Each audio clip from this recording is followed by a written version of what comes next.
Hi Alvin bright. இன்னைக்கு நம்ம எந்த இடத்துல பார்த்தாலும் நிறையா சின்ன குழந்தைங்க வந்து கடத்தப்படுறாங்க, வன்கொடுமை செய்யப்படுறாங்க, கொல்லப்படுறாங்க.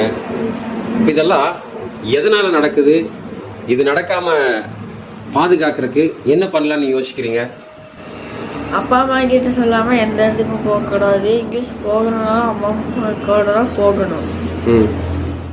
அப்போ நீ சொல்கிறது என்னென்னா, அப்பா அம்மாவுக்கு தெரியாமல் கடைக்கு போகிறதுனால இல்லை அப்படியே அங்கிங்கே நடந்து போகிறதுனால தான் இந்த மாதிரி தப்பு நடக்குதுன்னு சொல்ல வர்ற, அப்படி தானே? அப்போ நம்ம அப்பா அம்மாவுக்கு சொல்லணும். ரெண்டாவது, அப்பா அம்மா நம்ம கூட வரணும் இல்லையா? பெரியவங்க இல்லாமல் நம்ம தனியாக எந்த இடத்துக்கு போனாலும் இந்த மாதிரி சில நிகழ்வுகள் நடக்கிறதுக்கு வாய்ப்பு இருக்குது. ஸோ தயவு செய்து சிறு பிள்ளைகள் நீங்கள் எங்கே போனாலும் கூட பேரண்ட்ஸை கூப்பிட்டு போங்க.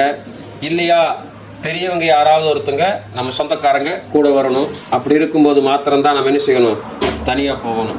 அதாவது பைபிளில் தீனாள் அப்படின்னு சொல்லி ஒரு சகோதரியை குறித்து நம்ம பார்க்கலாம். அந்த தீனாள்ன்ற ஒரு சகோதரியும் இதே போலதான் தான் தகப்பனிடத்துல சொல்லாம தான் சகோதரன்கள்கிட்ட சொல்லாம ஊர் சுத்தி பார்க்கறதுக்காக போறாங்க. அந்த இடத்துல சீகேம் ராஜா அவங்க அந்த தீனாளுடைய வாழ்க்கையை நாசம் பண்ணிடுறதா நம்ம பைபிளில் பார்க்குறோம். ஸோ இது நமக்கு ஒரு எச்சரிப்பு. அன்றையிலிருந்து இன்றைக்கு வரைக்கும் பெற்றோர்களுடைய பாதுகாப்பு இல்லாமல் நம்ம தனியாக எந்த இடத்துக்கு போனாலுமே அது ஒரு சரியான ஒரு பாதுகாப்பு இல்லாத ஒரு சூழ்நிலை ஏற்படும். அதனால் சிறு பிள்ளைகள் மட்டும் இல்லை, வாலிப பிள்ளைகளும் நீங்கள் எங்கே போனாலுமே பெற்றோர்களோடு கூட போங்க, நம்ம குடும்ப உறவுகளோடு கூட போங்க. தனியாக எந்த இடத்துலையும் போய் தேவையில்லாத காரியங்களை செய்து வீணான உலக பிரகாரமான சில பாவ காரியங்களில் சிக்கி வாழ்க்கையை இழந்து போகாதீங்க.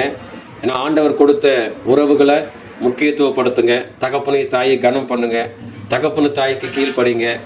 தகப்பனு தாய்க்கு தெரியாமல் எந்த ஒரு காரியத்தை செய்யாமல் பார்த்துக்கோங்க. God bless you.